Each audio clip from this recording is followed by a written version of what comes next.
Olá, tudo bem, gente? Então, eu tô preocupada, a gente já tá em novembro, né? Praticamente no meio do mês. O que a gente tá vendo, eu como nutricionista em clínica e observando ao longo de todos esses anos? É muito comum agora, nós temos contato com pessoas que estão fazendo de tudo para perder peso, para conseguir chegar nas férias, no final do ano, com aquele peso tão sonhado, aquela massa magra. Deixa eu só ver. Ah, não tem. Desculpa, gente. Aquela massa magra, aquele corpo esbelto que ele sempre quis. É mesmo dando desculpa, né? Ah, eu tô bem, eu tô procurando saúde, quando a gente sabe que na verdade ele tá naquela mentalidade de dieta, sempre buscar perder peso, sempre querer ter aquela. A maioria mulheres, é lógico, mas homens também, sempre buscando ter aquele corpo idealizado. Então, o que eles fazem? Jejum, comem muita farinha, por exemplo, muita fibra para enganar a fome, que a estratégia é enganar a fome, não ouvir o próprio corpo. Então, vai tirando o carboidrato, fonte de carboidrato, arroz, batata, macarrão, massa. Tira totalmente o açúcar, substitui às vezes por adoçante. Então, tudo isso, o que nós observamos enquanto nutricionistas? A flora intestinal, a microbiota vai ficar desbalanceada por conta disso, é o primeiro ponto. E claro, isso tem consequências para a saúde, inclusive para o rebote do ganho de peso logo mais para frente.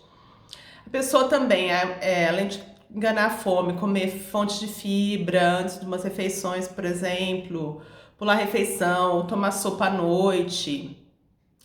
O uso de laxantes está sendo muito comum também, eu estou vendo muito em consultório. Tanto que eles têm um hábito, muitas vezes, as pessoas de chegarem à consulta nutricional depois de terem passado por uma experiência pessoal de perda de peso sem orientação. Então, a gente já encontra pessoas com deficiência nutricional grande, com problema na microbiota intestinal. Às vezes ele pode desenvolver também um pouco de intestino irritável, algum refluxo, é comum também.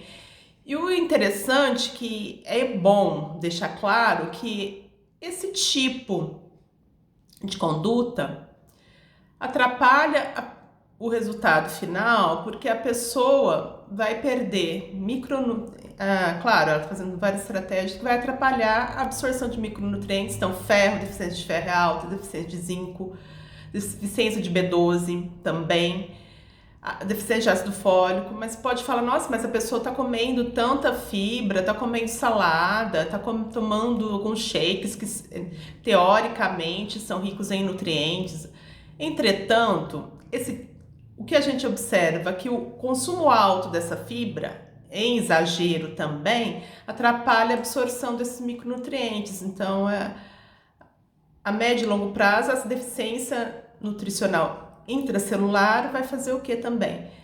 Vai atrapalhar a ação dentro das células das organelas chamadas mitocôndrias, e elas vão ficar mais lentas. Então, o aumento da dificuldade dessa perda de peso, a pessoa vai ganhando mais flacidez, vai aumentando o envelhecimento celular, porque é aumento também de espécie reativa de oxigênios, que seriam os radicais livres.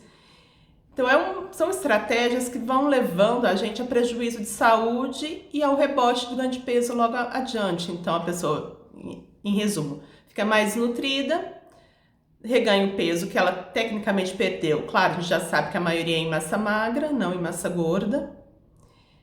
E ela perde saúde de uma maneira geral e perde a vivacidade celular, porque ela está com muita produção de radicais livres e isso é risco para a saúde de uma maneira geral. Então, se ela tem algum gatilho, por exemplo, tá com muito radical livre, né? Vamos voltando aqui. Ela vai ter um gatilho para uma artrite reumatoide, ela vai ter um gatilho para uma inflamação maior no corpo, ela vai ter um gatilho para envelhecimento precoce, com esse tipo de estratégia. Tem um gatilho para desenvolver algum problema cardiovascular, por exemplo, algum desbalanço uma arritmia cardíaca, se ela tiver predisposição.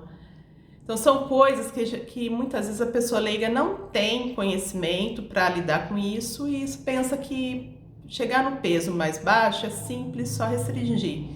E aumentar a fibra e comer muito fitoquímico, porque isso é importante, que ela não vai ter deficiência nenhuma. Ela tem que restringir, tirar carboidrato, reduzir e comer muito fitoquímico, muita fonte de vegetais, isso é suficiente para ela ter saúde, quando na verdade é o contrário. Então vamos prestar atenção e buscar sempre a ajuda de um profissional para termos resultado. Grande beijo, gente!